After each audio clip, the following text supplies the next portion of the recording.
Hello everyone and welcome back to the Great Book of Grudges. My name is Nathan and we've got another faction mod. Yeah, last night it actually dropped. Thankfully I wasn't able to sleep, so this gave me something to do. So this is the Dynasty of the Damned, a Undead Cathayan faction which is rather unique. And before you ask, yes, it is compatible with the Non-Chang conversion faction mod by Paul Janan, so you can use them together. So what is this mod? Yeah, you're going to be dealing with a lot of undead Cathayans, bringing in the feeling of Cathay, but in a more rigor mortis effect, if you get my drift. But let's just talk about the faction effects first. So, no access to forest chain buildings, beast technologies, or beast units, extended roster of zombies, graveguard, and region unique units. Upkeep minus 5% for Graveguard units, upkeep minus 25% for zombie units, passive ability Mastery of Elemental Winds for Mortis Engine units, and Necromancer Lords and Heroes. Passive ability Defensive Stance for Graveguard units,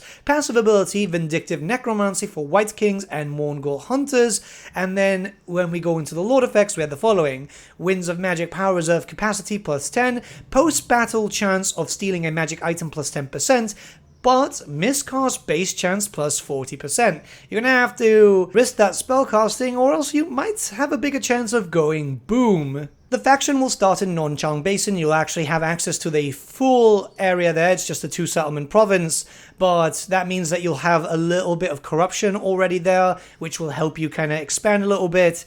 You will be in Central Cathay, which means you're basically surrounded by a lot of enemies, not a lot of potential allies. You do have the Vampire Coast faction, but they normally get killed off rather early. There is Deathmaster Snickage, who, depending on how your campaign goes, could be a valuable ally or a really annoying enemy. Let's start looking towards the legendary lord, Yue Ha-Feng. So he's a spellcaster, but actually fairly decent upfront and personal, depending on how you boost him up. He's got access to a bunch of spells mixed between the lore of vampires and also the lore of yin, so you get a nice little mix. This is one of these hybrid spellcaster lords, very similar to obviously that of the two Cathayan dragon children. His skills are going to focus on boosting up zombies, so you're going to be able to be quite strong, very similar to that of Helm and Ghost, but a little bit more worth it and a lot more mobile, considering that this character can fly and isn't just being pulled around by a corpse cart. You've also got access to 2 unique items which have their own set bonus. They are fairly decent. The fact that you can get some cooldowns to your spell are going to be very, very useful, and a quite beefy ward save, which is going to keep the character up and running throughout the battle, because sometimes you're going to need to charge in. Obviously, you don't want to cast too much, just in case you explode. Now, the technology tree is going to be very similar to that of the normal vampire counts. The main thing is that the one line that focuses directly on monsters and so on is going to have very different bonuses. All in all, there's going to be different bonuses around, as you do have more unique units compared to the normal vampire counts. And yeah, it honestly works out quite well. There's a lot of units. You can actually make your zombies extremely terrifying here. And the zombies themselves are actually a fairly decent unit. So what I would suggest is if you do play this mod, just open up the tech tree, start going around all the areas. They'll feel similar, like the one which is the Limean Book of the Dead will still have all the growth bonuses and the income bonuses, which is all very beneficial. Those are the ones that I tend to go for at the very beginning of my campaign to make sure that I'm growing as fast as possible, as, yeah, you know, you want to have all those higher tier buildings ASAP to get better units. Or at least I do, because I don't want just zombie-based armies, I want some Graveguard and some other stuff. Construction-wise is going to feel similar, but also a little bit different, as obviously you're missing out on like the dogs, you're missing out on the Terrorgeists and so on. You're going to be focusing on infantry and artillery. Yes, you've got artillery with this faction. Obviously all the units are quite nicely spread out. It's not too cluttered. If you want access to every unit, really just one big capital city, even Non-Chang, can probably get you sorted there, and then you can just use that as a hub to recruit all your armies. Which is something that I do. I have a bunch of different hub cities, and the other stuff is just focused on economy, so I can field as many armies as possible. Now, you do have a new type of hero, which is known as the Dusk Wight, and this is actually fairly different to your normal types of wights. This isn't really focusing on melee combat. In fact, it's more of a spellcaster. You've got access to a bunch of spells, as you can see here. It's also very mobile too, so you'll be able to get a Longmarr and be able to ride, well, an undead Longmarr. So when you've got stuff like Lesser Doombolt and so on, you'll be able able to really get around your enemy and do as much damage as possible, which I think works out quite well. Having an extra spellcaster is quite useful, considering that the vampires are generally kind of limited. Now, when it comes to Lord options, you'll have all the generic ones like the Master Necromancer, the Vampire Lord, and so on, but you'll also have access to a completely unique Lord option, which is known as the Jade-Blooded Shugengan. These are, yeah, dragon-blooded, but undead, which is kind of cool. It's something that I do expect in the future officially too, as it kind of makes sense to try and corrupt those from within. A smart vampire would at least try to do that. You'll be getting access to spells like the Cloak of Jet, the Blossom Wind, and so on. They're going to get access to a bunch of things. Obviously, they're going to be working very similar to the normal Dragon-Blooded, but they will have some unique skills which will get them going. Also, I believe that they are all immortal from the very beginning. I'm not 100% too sure. It is obviously the perfect time to say that this is a beta after all, so some things can change as the mod keeps getting updated, adds new fancy stuff, because there's a few things that are just placed as placeholder at the moment, which obviously makes sense, but don't worry, the mod is very much able to do a full campaign. This is something kind of cool. I know it's a problem for modders sometimes, but stuff like recruitment is fine, as you can imagine. Raised Dead also has the new units that you get, so it's not going to be the old school zombies, the old school skeletal warriors, graveguard, and so on. I know it's a massive problem sometimes for modders because it's a hard-coded system, so seeing it like this is great. Now, the faction will also have access to rites known as rituals, and you've got a few here. You can see that it doesn't really take too long to be able to unlock them. I know it can't be seen too well because the dark green text isn't great, but all you'll have to do is, for the first one, is construct the third tier of Binding Circle. For the second one, it is reach rank 10 with any character. For the third, you have to construct a Necromancer Tower, and for the fourth, you have to perform an action using a wizard. And yeah, you can see it's all pretty good here. You get a completely unique unit there with a Corpse Wight. It's always good to have extra stuff to toggle around with. More mechanics is always more fun. Just a quick note, this faction does have access to Blood Kissers. I'm not sure if this is working well though. For example, the Blood Kissers, I wasn't really generating them. I'm not sure if that's just a bug on my end, but the only mods I was using here were the actual mod and the unlocker mod. I'll be completely honest with you though, I checked it once and then never again because, yeah, you don't really need the bonuses. You've got a lot of bonuses from other locations, so if it's just there because it's hard-coded, yeah, that's fine. Also, since you do have access to some range zombies, and you'll get them very, very early on, you're going to actually be fairly strong at the very beginning of your campaign. So it doesn't really matter too much if you're going to be surrounded by potential enemies, which, by the way, will start declaring war on you as soon as possible, also depending on your difficulty settings. But having a horde of zombies isn't too bad of a thing. So I'll give you some thoughts about the campaign before we start moving on to the roster. Yeah, honestly, the campaign is pretty interesting. I like being thrown into the middle of a hectic battlefield. It's definitely something that you get here. I was playing a campaign, quite chill style on hard, as obviously I'd not been sleeping. What you're seeing here is easy because I'm recording stuff for the case of showcase. But what I did notice is I was able to field a lot of armies. I must have gotten very, very lucky with the whole Raised Dead mechanic because a lot of units were coming back, which was quite beneficial. I was getting swarmed by a lot of enemies. Early on, the Jade Custodians aren't at war with you, but you're going to want to fight them as they're the ones that are immediately on you.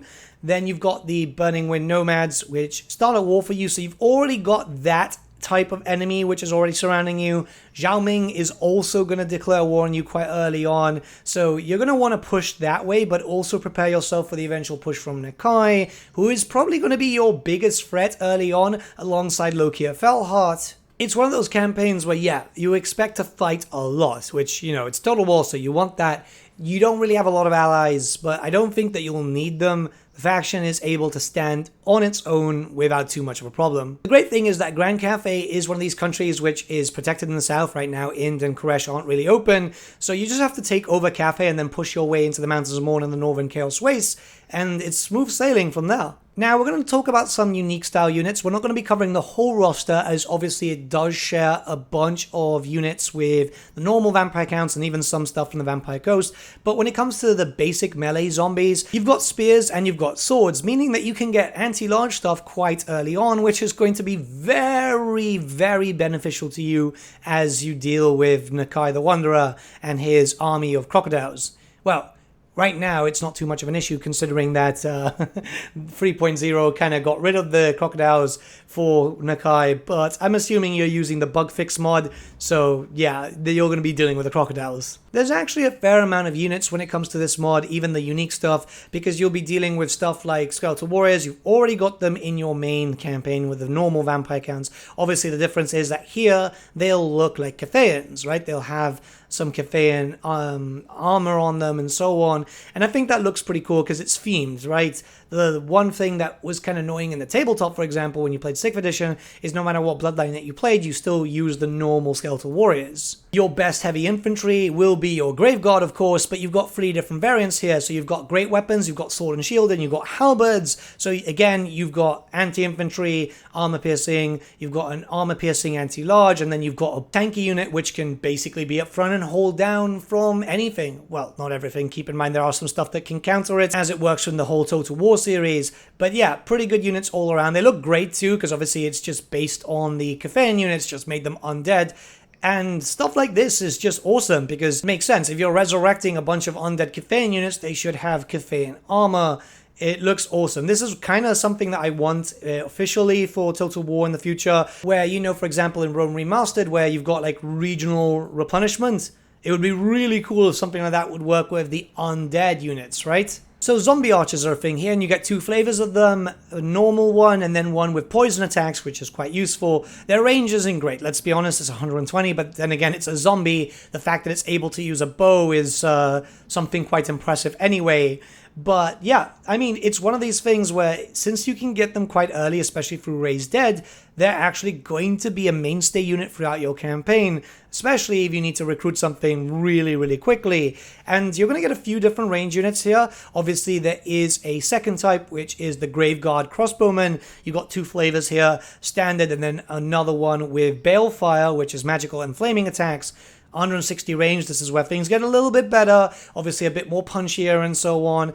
Obviously they're going to be relatively slow because at the end of the day they're still Skeletal Warriors, well, Jade Skeletal Warriors, but their range being decent is going to help them out tremendously, and it's going to give you that faction edge that you do need as you're dealing with Cathay, who has a lot of firepower to throw back at you. Longmail Riders are going to be great for you because it's going to give you something really quick to move around the battlefield, possibly, no, actually definitely your fastest unit, and this is going to allow you to take out any, you know, flying war machines, which is always a problem with Cathay. They've got a bunch of them that can do a lot of damage and a few of them that can take out hordes, so you're going to want to be able to knock those out before it's too late. Plus, the idea of an undead Longmar is cool. Obviously, we've got something very similar with the Hellsteed Knights and so on, but this kind of just has something themed, and theming is obviously very, very good because it brings in for some immersion. The Draculef itself is a single entity, very, very powerful. It's quite interesting, mostly because we know that there was a certain amount of Cathayan dragons, so this must be you know, kind of stitched together spirits in a sense. I'm not 100% too sure what the inspiration behind this was. It's possibly something that was in Chinese mythology or something. I'm not 100% too sure as I'm not too well versed in that. But it's always good to have a single entity since obviously we don't have access to the Terrorgeist, and this kind of works in the same way. Plus, yeah, I mean, cool factor, right? Cool factor is a big thing here. The Corpse White is actually really, really terrifying. So using the base skeleton, I think, of the Gorgon, yeah, it's definitely the Gorgon, it can move around fairly quickly. It's a single entity that does a lot of damage. It's got Vanguard too, which kind of ridiculous in a good way, because you can have this just smash into the enemy lines quite quickly, or just have it in the side and hit from the flank. It all depends on how you want to use it, but you'll definitely use it. Now we're going to go into the Shadow Lantern, and this is actually fairly different to the Cathayan balloons that we already know from, because this isn't a shooter. It doesn't have any range attacks or anything. What it does have is access to some spells, and it does have some debuffs, which can reduce enemy line of sight, enemy range, and so on. I really do like this. It does add to a little bit of effect. Plus, I mean, it makes more sense than having a freaking cannon attached to one of these balloons, because, you know, the recoil would probably send the balloon down to the ground. Yes, I know, it's Warhammer. These things don't generally make sense anyway and still happen, but I like this more than the original. And lastly, we have some artillery. So the first one is the the Caravan, which has undead oxen. They look really, really cool, actually. I'm quite surprised on how well they look. But yeah, you know, this is a great cannon, so you'll be able to use that to pick apart any large targets, and generally using your cannons for what you normally do. The last one is a mortar, which, yeah, again, mortars, very, very useful for dealing with hordes. The Cathayan armies are quite large themselves. You'll be dealing with Skaven too, and in some cases you'll be dealing with other undead, because Ghost can be quite annoying. So this allows you to have quite a bit to fire back at the enemy, and generally it's just good to have a little bit of a mix here and there, and this makes the faction quite unique. Full roster-wise, you've got quite a bit. So yes, there's some things like, for example, the standard skeletal horsemen and so on. Right now, just looked at the standard ones. I'm not sure if that's planned to change in the future, but still very useful because obviously you want some cavalry. You've got access to Mongols too, which is quite good. Overall, the roster is very, very good for what it is, and you'll be able to have a campaign without any problem. I would say that you've got access to range, you've got access to artillery. You are much better than a basic vampire count faction, that's for sure. But you won't have a lot of artillery like, say, the Vampire Coast, or a lot of big monsters like, say, for example, the Tomb Kings. Here, it's a different playstyle, and again, the fact that mods come in and add in a different type of playstyle is what keeps this game going, and I can really appreciate that type of thing. So what we're going to do here is we're going to check out a battle, myself with a quite large army of undead versus a Cathayan randomly generated army. And I'll just talk about the mod a little bit. I'm very much happy with what I've seen. The army roster looks great. The units look fantastic. I love them so much because I want to see more unique looking sub-factions for the Total War series. I think that would be great. Not only unique playstyle like we have here, but unique visual does add into a lot of, well, maybe I can play this faction and then I'll play this one, which is the same, but also kind of different. I think that stuff really adds to the longevity of a game. This is why I'm so happy with this mod. I honestly really like it. It's going to be one of these streams that we're going to do focusing around this faction. I'm just playing my own personal campaign right now because, yeah, I like playing these types of things. I really, really do enjoy them. Honestly, if you want to play vampire counts and you want something different, you can play this mod. You can find it in the description below. Let me know what you guys think in the comments below. Let's start a bit of a discussion, and I'll see you all again very, very soon. I'll let the rest of the battle play out so you guys can see how sleep deprivation makes me make a lot of mistakes at certain points. But yeah, I think this was an overall fun battle. Anyways, guys, I'll see you again soon. Have a good day.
portal! At once!